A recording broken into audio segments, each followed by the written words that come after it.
여러분 한 주간 주 안에서 평안히 지내셨습니까? 오늘도 하나님을 예배하는 우리 동안의 가족들과 가정의 주님의 평강과 또 기쁨과 소망이 넘치기를 주 이름으로 축복합니다. 지난 한 주간 날씨가 매우 추웠지요. 입추는 지났으나 계속되는 추위에 여러분들 건강 또 잘 챙기시기를 바랍니다. 여러분 우리가 신앙생활을 하면서 그 때로는 우리 내 신앙의 그 정도가 얼마나 되는지 나름대로 측정해 볼 때가 있습니다. 자, 그러면서 우리의 마음에 예배를 비롯해서 신앙생활을 좀 더 충실해야 되겠다라고 하는 다짐을 하게 되는데, 특히나 새해가 되거나 어떤 절기가 되면 그런 마음들이 좀 더 들게 됩니다. 신앙의 깊이를 자로 재듯이 측정할 수는 없으나 오늘 말씀을 통해서 내 신앙의 정도를 살펴보는 그러한 시간이 되어지기를 바랍니다. 오늘 아침에 우리는 에스겔 선지자를 만나고자 하는데, 에스겔 선지자 하면 먼저 떠오르는 것이 그 마른 뼈에 대한 환상입니다. 에스겔서 37장을 보게 되면 골짜기에 있는 마른 뼈에 하나님이 영이 임함으로 힘줄이 생기고 살이 돋고 가죽이 덮이고 또 거기에 생기가 들어가서 다시 살아나게 되는 환상을 에스겔이 보았습니다. 이스라엘 백성은 바벨론 포로 생활로 마른 뼈와 같이 아무런 소망이 없었으나 이 환상을 통해서 불가능을 가능케 하시는 하나님의 그 능력과 그 회복을 선포하는 그러한 소망의 그 말씀입니다. 자, 이렇게 마른 뼈의 환상으로 하나님의 능력과 회복을 선포한 에스겔 선지자는 오늘 본문을 통해서 성전에서 흘러나오는 그 생명수에 대한 환상을 우리에게 보여주고 있습니다. 이 환상은 우리가 본 대로 읽은 대로 그 물에 대한 환상입니다. 물과 관련된 환상인데, 여러분 물이 얼마나 소중합니까? 지구촌에는 물이 없어서 어려움을 당하는 나라들도 많고 제대로 정수된 그러한 물을 먹지 못하는 사람들도 헤아릴 수 없이 많습니다. 우리나라도 물 부족 국가로 속하긴 하지만 물이 없거나 혹은 오염된 물을 먹지는 않습니다. 지금도 우리는 많은 낭비하는 것을 비유해서 물 쓰듯이라고 하는 말을 사용할 만큼 물에 대해서 크게 염려하며 살고 있지는 않지만, 말씀드린 것처럼 물 부족 국가인 것을 기억을 하고 물이 오염되지 않도록 또 우리가 뿐만 아니라 또 절수 생활을 또 해야 됩니다. 물은 우리에게 너무나 소중합니다. 우리의 삶은 물에서부터 시작되었다고 해도 과언이 아닌데, 우리 인체가 형성되는 최초의 시기인 수정란 때에는 99%가 물로 시작을 합니다. 그리고 엄마 뱃속에서 양수에 쌓여서 10개월을 삽니다. 이렇게 시작된 우리의 인체는 80%가 수분으로 구성되어 있습니다. 그래서 우리의 몸에서 물이 빠져나간다고 하면 죽음을 의미하기 때문에 물은 생명입니다. 아마 물은 생명이라고 하는 문구를 많이 보셨을 것입니다. 이처럼 물은 너무나 소중한데, 오늘 우리는 에스겔의 물에 대한 환상을 통해서 진정한 삶의 물이 무엇인지를 깨달을 수 있습니다. 오늘 말씀은 새롭게 하시는 구원의 역사가 생명수 같이 흘러갈 날이 올 것임을 우리에게 보여주고 있는 말씀입니다. 에스겔은 환상 속에서 그 강을 여러 번 건너는 체험을 했어요. 그리고 6절에 보게 되면 그 강을 떠나려고 했지만 다시 돌아가게 했는데, 그 강은 성소에서 시작된 강이었습니다. 여러분, 모든 강은 근원이 있습니다. 예를 들어서 우리가 접하고 있는 한강은 수도 서울을 가로지르는 전장 514km의 대동맥입니다. 이 한강의 근원지가 그 태백의 검룡소라고 하지요. 언젠가 이곳에 한번 가보았습니다. 작은 골짜기입니다. 작은 골짜기에서 시작된 물은 큰 강을 이루고 우리가 늘 지금 접하고 살아가고 있습니다. 이처럼 모든 강은 근원지가 있는데, 에스겔이 보았던 생명강의 물은 본문 1절에 보게 되면 성전 문지방에서 시작해서 제단을 돌아서 바다로 흘러들어가고 있었습니다. 에스겔이 본 생명강의 근원은 성소였습니다. 그러면 이 성소는 무엇을 의미하느냐? 요한복음 2장 19절 이하를 보게 되면 예수님의 육체를 가리켜서 성전이라고 했습니다.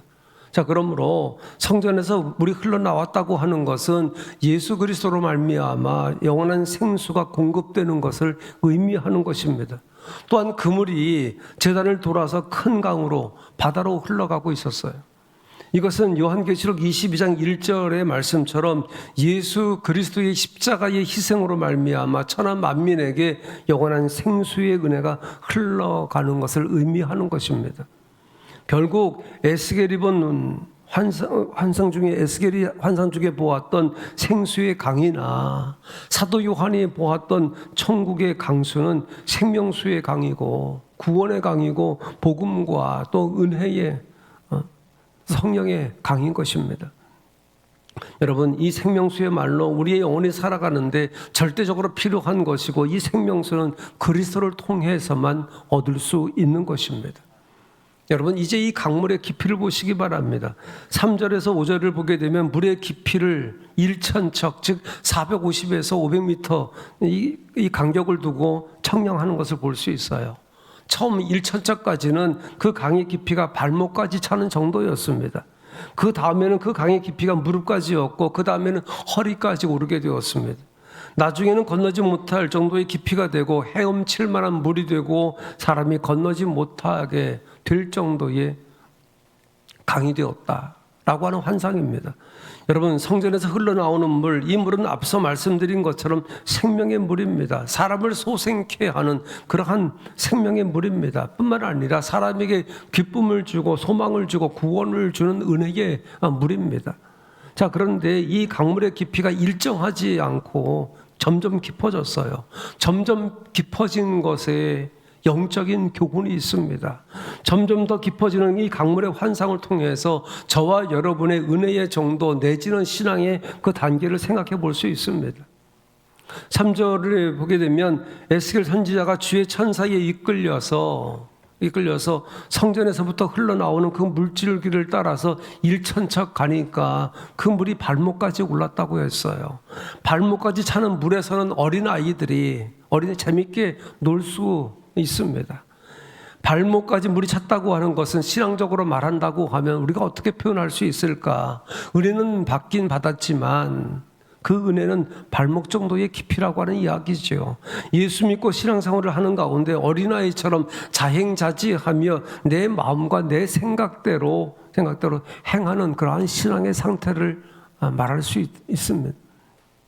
그 다음에는 4절 상반절에 보게 되면 에스겔이 강물줄기를 따라서 1,000척 가보니까 그 강물이 무릎까지 올랐습니다. 발목에서 한 걸음 더 깊은 은혜의 상태로 들어간 것을 의미하는 것인데 발목까지 찬 은혜에 머물러서는 안 되고 더 큰 은혜를 받기 위해서 더 깊은 데로 전진해야 된다고 하는 것을 우리에게 보여주고 있는 그러한 것이기도 하거니와 물이 발목을 넘어서 무릎까지 찼지만 여러분 무릎 정도라고 하면 그러한 깊이에서는 내 힘으로 강을 건널 수 있어요. 이것은 무엇을 의미합니까? 발목까지 찬 것보다는 진전된 신앙이지만 아직까지도 내 힘과 의지와 내 생각과 방법이 살아있다고 하는 이야기죠. 신앙생활을 하는데 어느 정도 만족을 느끼는 단계라고 할 수 있을지 모르지만 여러분 남을 배려할 수 있는 그러한 신앙의 상태는 아니다 라고 하는 이야기입니다. 자, 그 다음에 4절 하반절에 보니까 에스겔이 1,000척 더 나아가니까 강물이 허리까지 오르더라 했습니다. 허리까지 차는 은혜라고 하면 어느 정도 신앙의 그 재미와 맛을 알 수 있는 단계라고 할 수 있습니다. 나 자신의 안일한 신앙생활을 위해서는 무릎 정도까지의 은혜만으로도 만족할지 모르겠습니다. 이유는 물이 허리에 차게 되면 내 마음과 내 뜻대로 강을 건너기가 쉽지 않습니다. 여러분, 적어도 이웃을 생각하고 이웃을 위해서 봉사하고 교회의 그 직분을 가지고 봉사하기 위해서는 발목 정도의 신앙으로는 안 됩니다. 무릎 정도의 신앙으로도 안 됩니다. 여러분, 적어도 은혜가 허리 정도까지는 차야 되는 것이지요. 허리 정도까지 은혜가 찼을 때는 어느 정도 내 고집을 꺾을 수도 있습니다. 속상한 일이 생긴다고 할지라도 여러분 다소 참을 수도 있습니다. 그런 대로 손색 없는 믿음 생활, 봉사 생활을 할 수 있는 단계가 이 단계입니다. 자, 그러나 여러분, 오늘 본문에서 보는 대로 여기서 그치지 않고 있습니다. 5절을 보시기 바랍니다. 다시 일천척을 청량하시니 물이 내가 건너지 못할 강이 된지라. 그 물이 가득하여 헤엄칠 만한 물이여 사람이 능히 건너지 못할 강이더라 했습니다. 헤엄치지 않고서는 그 강을 건널 수 없는 깊은 강이 되었어요. 우리가 땅에서 지상에서 걷는 것이 정상이지요. 그리고 강물이라고 해도 발목이나 무릎이나 허리 정도까지는 사람이 건널 수 있으나 사람의 키만큼 깊어진다고 하면 헤엄치지 않고서는 발로 걸어갈 수 없고 자칫 잘못하면 생명의 위험도 있습니다. 우리의 신앙생활도 마찬가지입니다. 내 마음대로 할 수 없는 은혜의 깊은 강물에 잠겨 있을 때 내 고집과 생각, 내 방법과 수단을 사용할 수 없는 것입니다. 내 마음과 내 생각대로 할 수 없고 오직 하나님의 능력에 사로잡혀서 성령의 인도하심을 따라 살게 되는 것이고 하나님만 의지하게 되는 것입니다. 자, 그러므로 여러분 은혜의 강물을 따라서 깊은 곳으로 들어감으로 주님만 의지하고 또 신뢰하며 살아가는 우리 동원의 가족들 되어지기를 주의 이름으로 축복합니다. 여러분 이 말씀을 보면서 지금 내 신앙의 깊이가 어느 정도인지 은혜의 강물에 얼마만큼 잠겨 있는지 나 자신을 한번 살펴볼 수 있기를 바랍니다. 은혜의 강물에 아예 들어가지 못한 상태인지 발목에 잠겨 있는지 무릎에 잠겨 있는지 아니면 허리에 잠겨 있는지 한번 돌아보시기 바랍니다. 저도 그렇고 여러분도 그렇고 마찬가지입니다.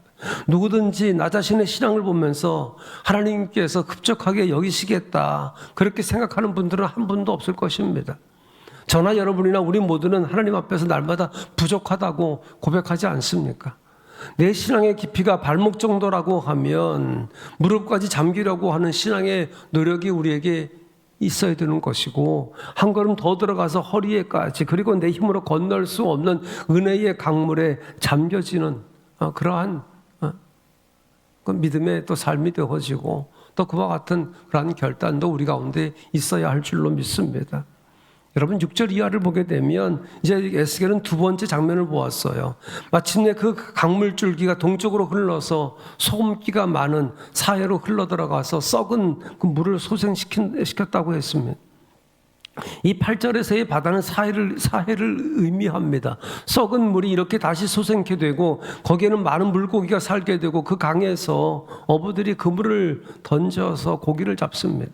뿐만 아니라 메마른 사막을 가로질러 흐르는 이 강 좌우편에 각종 먹을 실과 나무가 무성하고 그 잎사귀가 마르지 않고 생명이 약동하는 그러한 환상입니다. 이것은 여러분 성전 회복에 대한 환상이에요.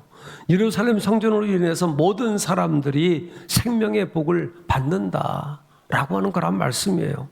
이같이 에스겔이 본 강물에 대한 환상은 마른 뼈가 다시 생기를 얻어서 살아나는 그런 환상과 같은 희망에 찬 소망에 찬 그런 환상입니다.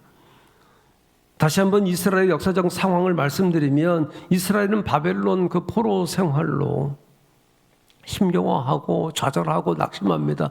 예루살렘 성전은 파괴되었습니다. 아무런 희망이 없습니다. 이런 형편에 놓여 있는 이스라엘 백성들은 하나님의 구원의 역사가 중단되었다라고 생각을 하고 좌절하고 또 시리에 빠져 있습니다.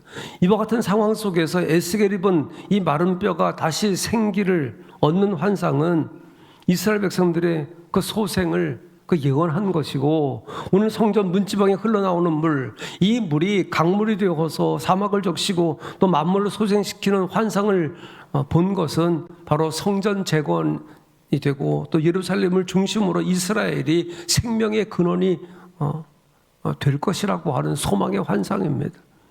여러분 오늘 우리의 형편이 어떻습니까? 이와 같지 않습니까? 에스겔이 본 환상 속에서 우리는 개인뿐만 아니라 내 개인뿐만 아니라 우리 가정과 교회 그리고 힘들고 어려운 이 나라 나아가서 이 지구촌의 그 미래에 대한 환상을 이 말씀을 통해서 우리가 볼 수 있어야 되는 것입니다. 메마른 내 영혼에 은혜의 강물이 흐르는 환상을 가지고 은혜의 깊은 물에 잠길 수 있다고 하면 이것보다 더한 복이 어디 있겠습니까? 여러분 자신이 은혜의 강물로 소생하는 그러한 소망을 볼 수 있기를 축복합니다. 또 우리의 가정 속에서 보다 깊은 은혜의 강물이 흐르는 그러한 환상을 볼 수 있기를 주의 이름으로 축복합니다. 이전보다 우리의 가족이 서로 사랑하고 서로 돕고 또 평화롭고 행복하고 또 은혜가 넘치는 가정이 되는 것, 바로 이것이 가정의 은혜의 강물이 흐르는 것입니다. 생명과 사랑이 넘치는 은혜의 강물로 우리의 메마른 그러한 가정을 적실 수 있게 되기를 주의 이름으로 축복합니다. 그리고 교회 안에서 또 생명의 강이 흐르는 그러한 환상을 우리 모두가 함께 볼 수 있기를 바랍니다. 우리가 현실을 바라보면서 세상의 빛 또 소금, 세상의 소금으로 부름받은 그 의미가 무엇인가 깊이 생각해 보아야 할 이와 같은 때가 아닌가 이렇게 생각되어집니다. 저와 여러분이 여러분의 신앙의 그 깊이가 발목이나 무릎에 차 있거나 허리에 차 있어서는 교회로서 성도로서 감당할 수 없는 이와 같은 일들이 너무나 많습니다. 이 땅에 많은 교회와 또 성도들이 있음에도 사회가 혼란하고 또 나라가 어지럽다고 하는 것은 우리 믿음의 사람들이 볼 때, 사람 편에서 본다고 하면 또 이 교회 편에서 본다고 하면 너무나 부끄러운 일이지요. 남을 탓할 것도 없습니다. 여러분, 나라의 안정과 회복과 이 땅의 진정한 부흥을 위해서 믿는 우리와 또 교회가 더욱 깊은 은혜의 강물에 잠겨야 되지 않겠습니까? 특히 우리 교회는 이 지역에 생명의 강물을 흘러보낼 수 있어야 되는 것입니다. 그러기 위해서 저나 여러분이나 우리 교회가 그리고 우리의 그런 모든 그런 삶 가운데에서 은혜의 강물에 적실 수 있도록 우리가 또 힘써 또 신앙의 삶을 또 살아가야 되는 것입니다. 여러분, 우리에게 주어진 그러한 직분이 발목이나 무릎이나 허리 아니면 더 깊은 곳을 대변하는 것이 아닙니다. 내게 주어진 직분이 있더라도 분별력이나 우선순위를 모르는 신앙의 삶을 살고 있다고 하면 여전히 발목이나 또 무릎이나 허리 신앙에 머물러 있는 것입니다. 그러므로 지금 내 신앙의 깊이나 은혜의 정도에서 한 걸음 더 들어갈 수 있도록 성령 하나님을 의지하고 예배를 비롯한 그러한 신앙의 삶에 충실할 수 있도록 서로에게 힘을 주고 또 우리에게는 서로에게 또 격려가 필요한 것입니다. 사랑하는 동가족 여러분, 나 자신의 신앙의 삶으로 만족하는 발목 신앙에서 이런 벗어날 수 있게 되기를 바라고 또한 무릎 신앙을 넘어설 수 있기를 바랍니다. 또 한 걸음 더 나아가서 허리 신앙을 가지고 남을 위하고 직분을 통해서 헌신하고 봉사하는 것을 넘어서 하나님만 절대 의지하고 내 방법이 아닌 하나님의 그 방법으로 살고 결코 내 힘으로 건널 수 없는 깊은 은혜의 강에 잠기는 그 믿음을 소유함으로 하나님께 기쁨이 되고 또 다른 사람들에게 힘이 되어주는 그러한 동원의 가족들 되어지기를 주의 이름으로 축복합니다. 기도하십시다.